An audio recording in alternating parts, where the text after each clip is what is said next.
I've got a snapper. Can you wait? Yeah, how big you reckon? Oh, it's 8. Easy.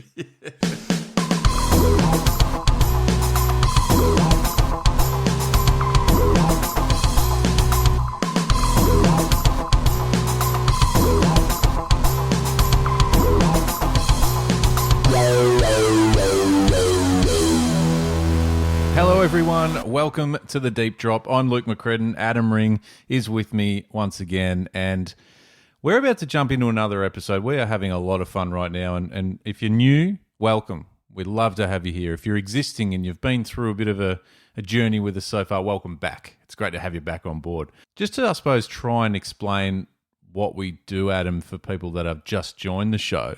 How are you explaining it? Well, at the start, when we launched the podcast, Luke, I was explaining it by saying that we were having a gentlemanly conversation about all things fishing that we ask each other on a below average fishing trip. But as we've continued to record episodes, Luke, it's basically just turned into two dudes talking shit about fishing, and that's exactly what we want it to be. And a big shout out to everybody who has got involved and sent us messages via Instagram, getting involved in the conversation as well. That's what it's all about. We'd love to hear your feedback. And if you've got any questions, fire away. We're all ears. Absolutely. Well, let's get into it for another episode.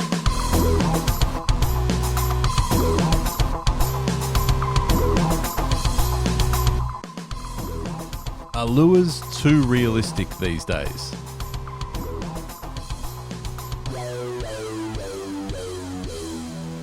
This is a fantastic question because lures are getting better and better as the years go on.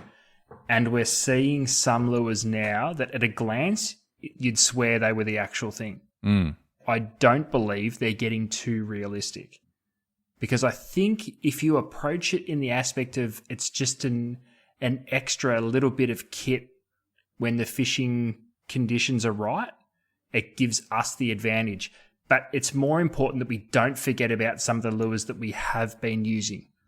Take a soft plastic, for example. There is some incredible looking soft plastics on the market that mimic all of our local bait species, from whiting to pilchards to whitebait to prawns, you name it, they exist. And sometimes I think it's crucial to use them. But in some certain scenarios, I think they can be too realistic. And that's when we need to rely on action and presentation rather than how realistic it actually looks. So, yeah, I don't think they're too realistic, but I think you need to look at it in a specific way. I tend to agree. I don't think that saying they're too realistic is a bad thing. I mean, they are realistic, but I don't think it's a massive issue. I think the realism of a lure comes in a few different forms. I reckon the action that you just spoke about, the realistic action is one thing, and the realistic look, so the paint job and the actual design of the lure, whatever it may be, whether it's soft plastic, hard body, whatever, surface lures. I like it. I'm a bit of a lure junkie, so I kind of really dig seeing some of these new designs that are getting out there. Huge shout out to look, I don't even know some of the names of them, but some of the guys that handcraft and hand paint, especially in the native lure space. Amazing. Yeah, like the cod lures and the yellow belly. Unbelievable talent these guys and girls have got. And I tip my hat to them. I think they look unbelievable. I quite often find myself just scrolling through Instagram or something and on some of these pages just going, how about these? These lures are unbelievable. They're so well made. I reckon maybe some of the negative connotation towards realistic lures may stem from, is it taking away from the challenge? We're making it a bit too lifelike and all that sort of thing. I don't tend to agree with that. I just think it's all part of the challenge that is indeed lure fishing, which ultimately adds, correct me if I'm wrong here, but lure fishing is essentially, us, the angler, trying to trick the fish into thinking what we're presenting to it is what it would be normally eating. It's a fair point. And I also think we need to understand that lures catch fishermen before they catch fish. Yes. And that's a real thing. And I will put my hand up and say I'm a sucker for it every single time, because you have a look at applications to some lures. And I've seen one of the most incredible finishes I've ever seen on a lure comes in the form of like a vertical jig or a metal sort of jig. And the paint jobs on them are incredible. They look just like pilchards or yakkers or slimies. But you have a look at the actual, what the lure's designed to do and the technique needed to fish the lure. It doesn't behave anything like a pilchard or a yakker or a... But they look so freaking good. And that's what I was talking about. That's the difference, isn't it? There's the image of it, the look of it that's realistic and sucks us in. But they're the ones that definitely suck the anglers in.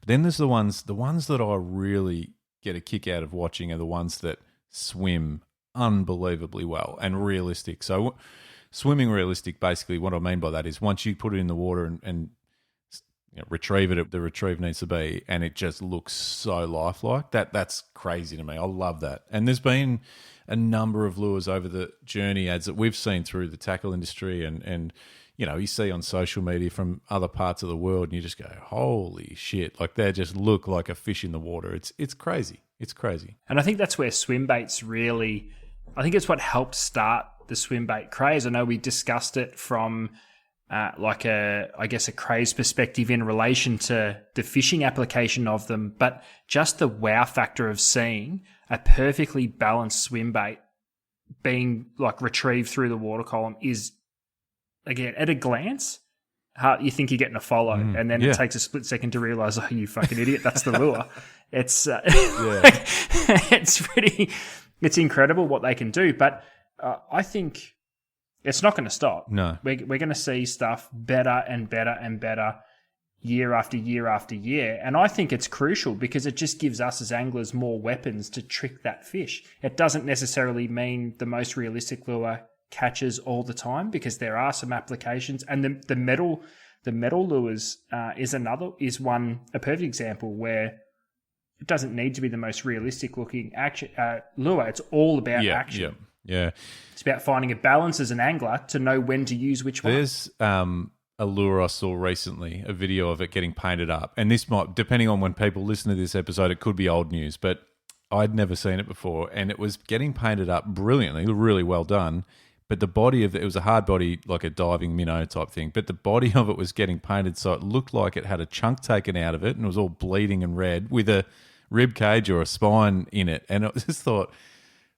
like talk about you wanted a bait fish that's been half eaten to be presented to a fish that wants to eat it again. Like incredible, like sort of concept, but I don't know how it goes. I've never seen it in the flesh. It was purely a video, and I'd like, I'd buy 10.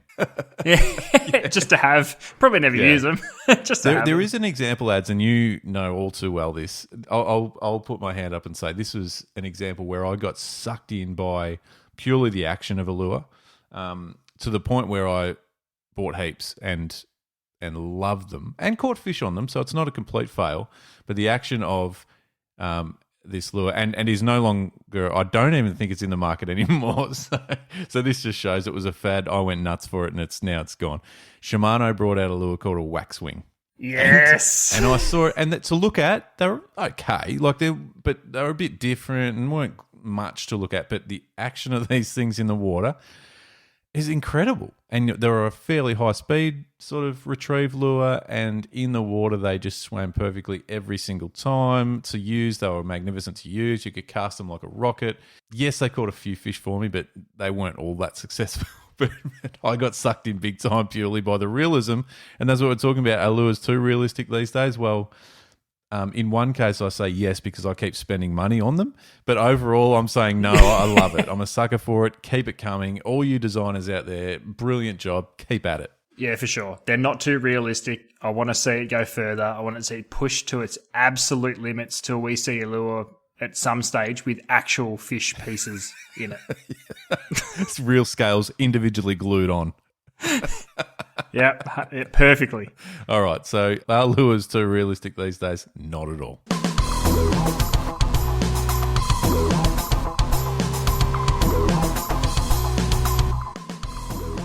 Should we hang up the fishing boots during winter?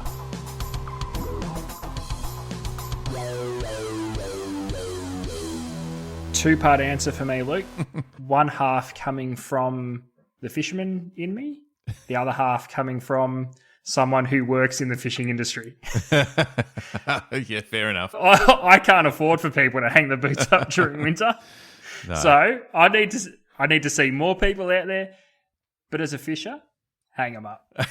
I don't know if it's just because I don't know if it's just because I'm getting older and I can't deal with the winter. Well, maybe I'm the problem, not winter's the problem. No, but You've got me thinking on this one. In fairness, though, and this is where I'd like to think our podcast is being spread far and wide, but we are in Victoria. Winter fishing in Victoria is not very inspirational. You know, there's not a lot of things that says to us, get out there, go on, enjoy it. You look out over the bay and it's foggy and it's freezing and it's if there's half a knot of wind, it's just shit. It's shit. But it's certainly tempting to hang up the boots in winter. But I don't think I'm all in no, because there are options, and I know it's difficult, and I know it can be horrible. I've just put it out there that it can be complete shit, and it can. But so can the middle of summer. Let's be honest. Like, yes, there's more incentive to get out there when the weather's warmer and the blue sky and all that sort of thing. But we are in Victoria, and I think Tasmanians will probably agree with us that it is pretty miserable through winter. But around the country, heaps of options. But I think, you know, speaking from experience, it's hard to get motivated to get fishing in winter. However, if you've got the balls to get out and do it and the gear, because you want to rug up, let's be honest, there is some pretty incredible fishing to be had. And I'm not trying to just spruik something that's not there. I genuinely think there is. Like the Murray cod thing, obviously, like diehards do so well through winter, that's next level because you're fishing in just cold environment in general and at night time half the time, which just doesn't appeal to anybody. But I love, even in the bay, you know, winter whiting and squid have always been something I've really enjoyed doing. But again, you're only going if it's firstly, no wind, because that wind just rips straight through you. And secondly, if there's just a chance the sun might poke its head out just to slightly warm your bones a little bit. But even up the coast, and I'd love to hear from our New South Wales friends, because I'm pretty sure that during the winter period, some pretty good snapper fishing is happens on those inshore reefs. So yeah, there's definitely cool options to do. I think we did a trip together, Ads, many moons ago up that New South Wales south coast, and we just spent a few days jigging. And we were catching mowies and snapper and, you know, all sorts of bits and pieces. So it's cool to do, but I think the hardest thing about not hanging up the boots is looking outside and thinking, why am I thinking about going fishing? Okay. Well, I think the key to winter fishing, especially in Vic where it's not desirable, is to really pick a short window and go for it. So say the whole salmon off the beach thing. I'm not a massive fan of fishing on the surf in winter. I never have been. But the times I've done it and we've caught fish, I've loved it. So I think the point is to nail the window in which the tide's going to be best and just spend that 2 hours and get out of there. Yeah. Because you got to keep the activity up to keep the mojo of actually going. Yeah, I think you're right. You still need to catch something. Spot on. I think if you try pushing it, and like we would in spring, autumn, summer, where we'd stick it out for a few hours because it's okay to be out there. It's nice. The weather's fine. It's having a can. Life's good. Exactly. But you're absolutely right. I think that it is much of a shorter window in your mental capacity to go after half an hour. Quite often you're like, fuck this, I'm out of here.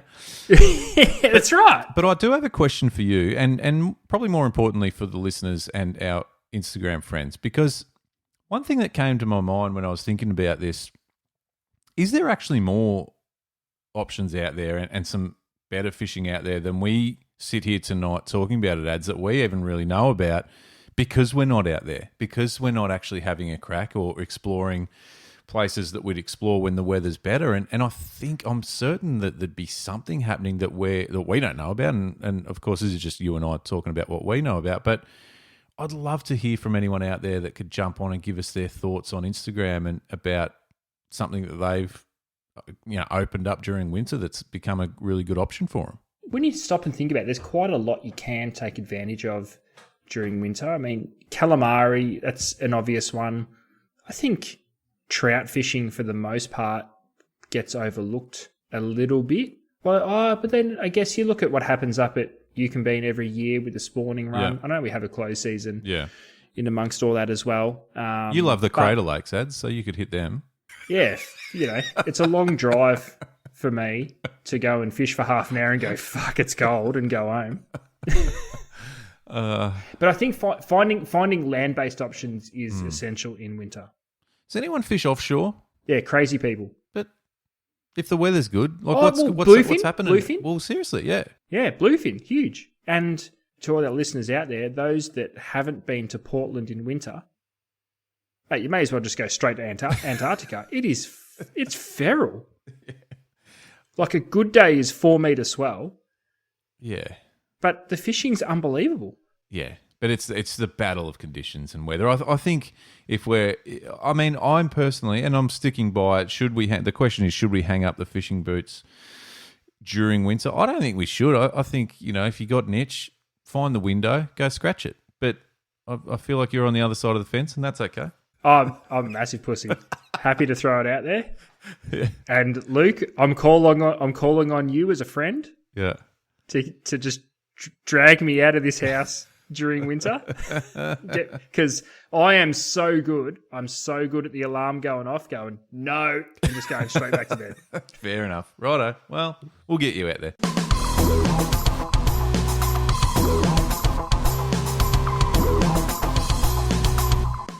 Should, if you don't weigh it, don't say it, be passed as legislation? This is a great question. Listen, my first thought was to say pass it. Don't even put it to the public vote. Just pass it. But I think, like most things in life, Luke, it's all in the delivery. And you and I have both seen this like way too many times. Way too much. Old mate comes rocking up to the shop, just had his best ever session on the snapper, or just caught his best snapper ever. Comes in, oh, I've got a snapper, can you wait? Yeah, how big you reckon? Oh, it's 8. Easy. And you put it on the scales and it's 3.5.